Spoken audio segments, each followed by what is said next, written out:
We are told there are 10 students in the poetry club. This week, each student wrote 2 poems. What does the expression 10 times 2 represent? And they give us some choices. Pause this video and see if you can work that out. All right, so there are 10 students in the poetry club, and each student wrote 2 poems. So I would use 10 times 2 to figure out, hey, for each of those 10 students, if they each wrote 2 poems, then we have 10 times 2 total poems. And if we look at the choices, that is choice C right over here. If we look at choice A, the number of students is 10. It wouldn't be 10 times 2.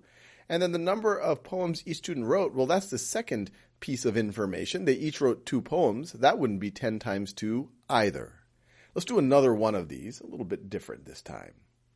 So now we're asked, let me scroll this over a little bit, which problem can we solve with 3 times 8? So pause this video and have a go at it before we do it together. All right, now let's read these and see if you can solve it with 3 times 8. Ellen has 8 pieces of gum, fair enough. She ate 3 pieces at school. I hope she didn't swallow the gum, that could be problematic. How many pieces of gum does Ellen have left? So would you use multiplication for that? The way I would tackle it, she has 8 pieces of gum. And if she ate 3, and we want to figure out how much gum does she have left, I'm assuming outside of her body, well then I would subtract 3 from 8. I wouldn't multiply 8 by 3. So I would rule this one out. That's not going to be my choice. I'm not going to solve this problem with multiplication, or at least by 3 times 8. Brendan has 8 t-shirts. Fair enough. That's about how many I have. He goes to the store to buy 3 more t-shirts. How many t-shirts does he have now? Would I solve that with multiplication?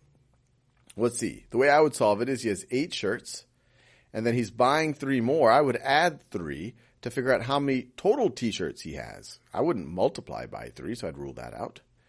So let's see how choice C is looking. There are 8 chocolates in each box. Mike has 3 boxes of chocolates. How many chocolates are there? So this is interesting. So he has 3 boxes of chocolates. So let me draw those boxes. 1 box, 2 box, 3 boxes of chocolate. And each of them have 8 chocolates. 1, 2, 3, 4, 5, 6, 7, 8. 1, 2, 3, 4, 5, 6, 7, 8. 1, 2, 3, 4, 5, 6, 7, 8.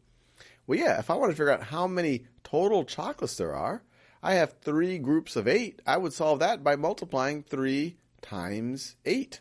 So I like this choice a lot. Let's do another example. Here, we are told Gerald is going to plant a garden this spring. That's a good thing to be doing. He plans to have 7 plants in each row. There will be 8 rows. Which expression can Gerald use to find the total number of plants needed for his garden? Pause this video and see if you can figure that out. All right, I'll do a little bit of a drawing. I'll do it in green because we're talking about rows of plants. So 7 plants in each row, and there will be 8 rows.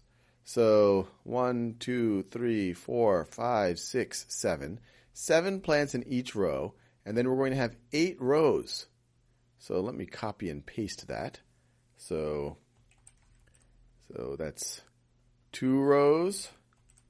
That's 3 rows. That is 4 rows. Getting there. 5 rows. 6 rows.